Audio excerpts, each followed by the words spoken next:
Sega.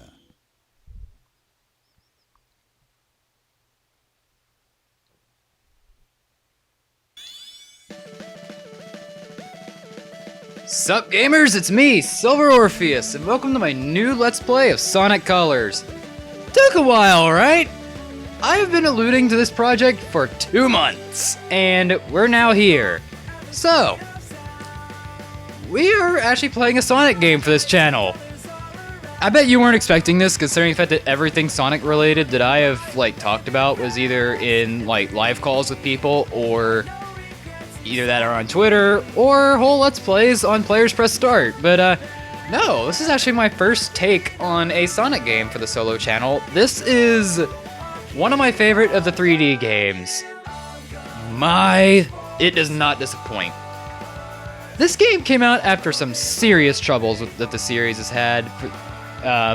Pretty much climbing out of the dark ages with games like 06, Shadow the Hedgehog, and for some, Unleashed.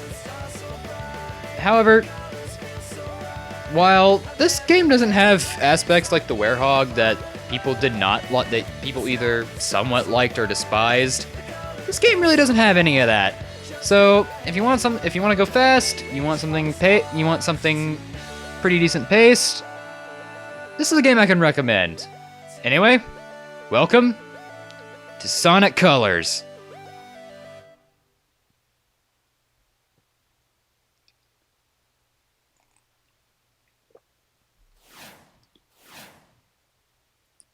And that classic cameo to the classic games is actually really nice.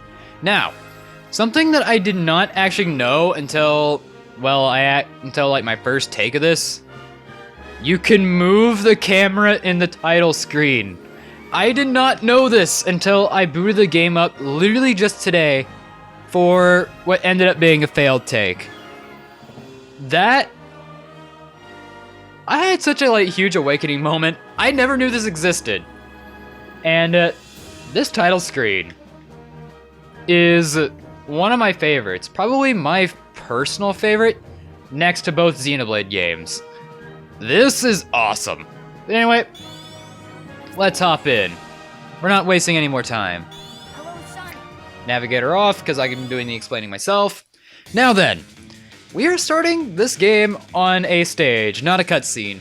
I want to say that this is the first 3D game in the series to do that. I might be wrong. If I am, feel free to correct me. But yeah, I think this is the first. I think this is the first for the series. I can't really think of a game that really does that. But anyway, going into gameplay mechanics, homing attack. Been a part of Sonic's main mechanics since Adventure 1. Okay, that happened. I took damage on the first stage. Grinding rails. This is also a thing, and it has long since been perfected. Boosting. That was something introduced technically in Sonic Rush. However, Unleashed brought the boost formula into the 3D games. What the? Okay. Gee, thanks. Great. Awesome. Outstanding. Yes. I love that so much. It's like one of those things that just brings you joy.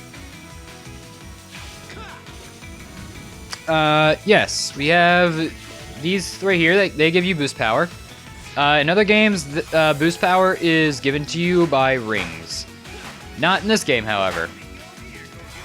So, other gameplay mechanics, basically, if you're familiar with Daytime Sonic Unleashed, you could probably jump into this perfectly fine. There's very little in the way of gameplay mechanics for this one, and we've already cleared the first stage. Now going into the results screen, this gives us a chance to actually, break the numbers and possibly even the letter. And what this can do is that we can get 1-ups from it. And that's probably my biggest problem with Sonic Colors. You are given free lives. However, I'll get into that later. We're here with Act 2, and if you can hear the music, which you probably can, you can tell the music track is actually a bit different. And considering this game, that's actually a really important thing. Alright, sorry about that. Heard some weird noise coming from the other room. Anyway. Yes. The soundtrack there are actually unique pieces for the tracks in this game. Something that was also in the classic games, but here it's actually very, and while, yeah, in the classic games it was very welcoming, here it's especially welcoming for reasons coming up in a bit. So that's another thing I want to hold up off. Another part of Sonic's main arsenal in this game is a double jump. This has a very mixed reception from fans. Some people love it, others hate it. I don't dislike it. I actually like it pretty fine. The most common complaint I hear about the double jump is that you get no vertical, like close to no vertical gain with it, and you also don't really go you barely get any movement with it. But I don't really think that. I think the movement's just fine. Now, what you just saw back behind the, the capsules, pretty much, that was the most jerkish red ring placement in the entire game. Incredible Interstellar Amusement Park, where you can enjoy 5 planets for the price of 1. He loves to hear his own lips flap, but I gotta hand it to the Eggster. This place is epic. Everyone and their brother is gonna want to come here. No doubt, but now I'm not sure why we're here. This place looks totally harmless. Because Eggman plus secretly built amusement park equals evil plot for us to foil. Lucky for us, he's not very good at keeping things hidden. True, it would be pretty hard to miss a giant floating space amusement park surrounded by planets. Still, an evil plot? I don't know. Wow! Plot or not, you can't be mad at this view. This place has taken beauty to the next level. I'm just surprised that it was so easy to sneak in here. I wouldn't say it was that easy. Hello, happy people. Buckle up as Eggman's ultra-accelerating space elevator whisks you to an interplanetary wonderland of fun. I can't believe somebody was dumb enough to leave the keys in this thing.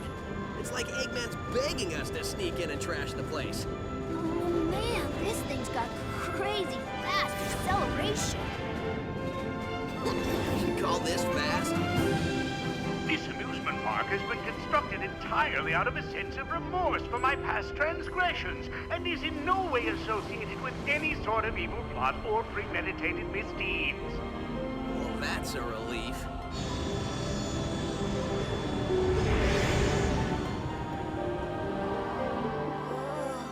Just thinking about it makes my head feel like it wants to. Hello, little aliens! Your voice chip is stuck on cowboy again. Stop talking and net those aliens. You got it, partner! Come on! Here, you little varmints! Come back here! I'll get you! Come here!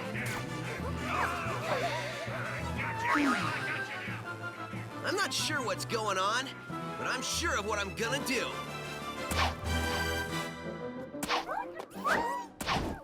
Huh? Hey, what's going on? Huh? Whoa!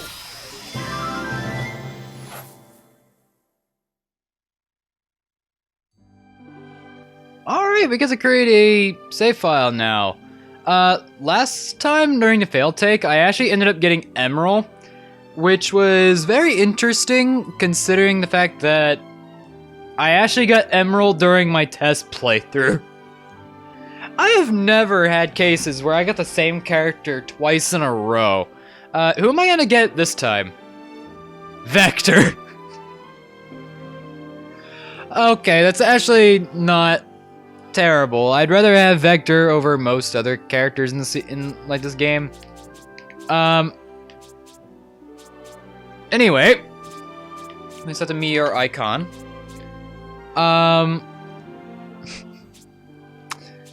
I actually want to point something out about Orbot and Cubot. Cubot obviously makes his debut in this game. Orbot, on the other hand, I don't know if he was debuted in this game or not. However, I want to say he made his debut in Unleashed, because one of Eggman's like robot companions in that game looks like Orbot. Pretty much has the exact same structure as Orbot. Only difference is at the top of is that Orbot in that game has a white top with like red eyes and pretty much red where the mouth bone is. But and not to mention, Orbot also has a different voice in Unleashed, and it generally just likes to poke fun at Eggman whenever something happens. Like whenever something bad happens to him, like that little boy who threw a rock at him.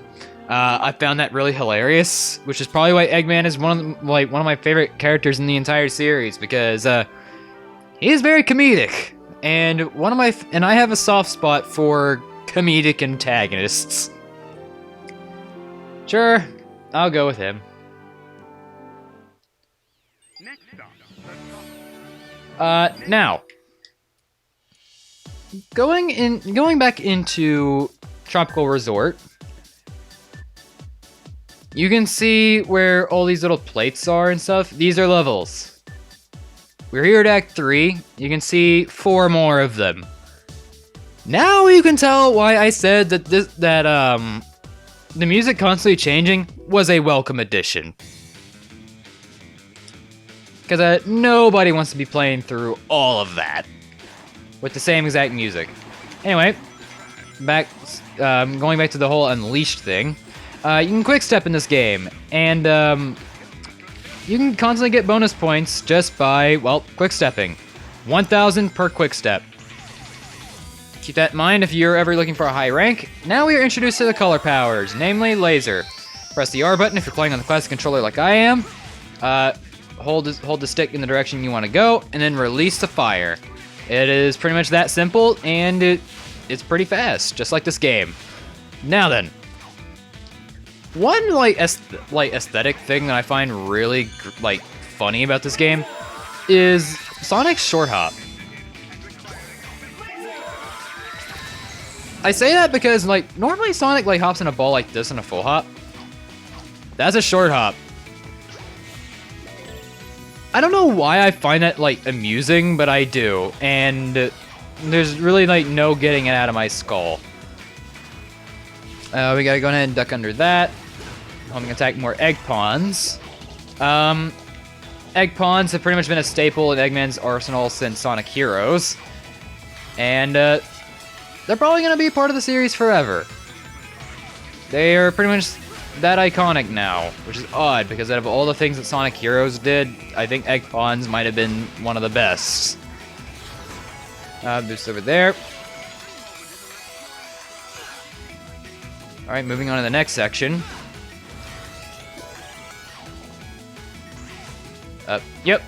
Sonic can wall cling, or well, not really wall cling, but he can pretty much wall slide. In addition to that, he can also wall jump. That is something that I think's been in Sonic's arsenal. I don't know which game introduced wall jumps. So if you know, go ahead and drop that down in the comments. But yeah, another maneuver from Unleashed. The stomp is back. But we're pretty much done. Another thing about the color powers, they are pretty much going to be the source of your ranks.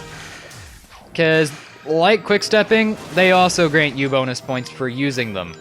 And as you saw there, I got 2 1-ups for getting an A rank. A ranks will grant you extra 1-ups, and there is 1 rank above A, and that's the S rank, which will grant you 3 1-ups. In addition to the 1-up that you could get pretty much normally. And I think with Act 3 out of the way, I think we're about good for today. Next time on Sonic Colors, we're gonna make our way to Tropical Resort Act 4, and maybe find out what's going on with the aliens. See you guys then.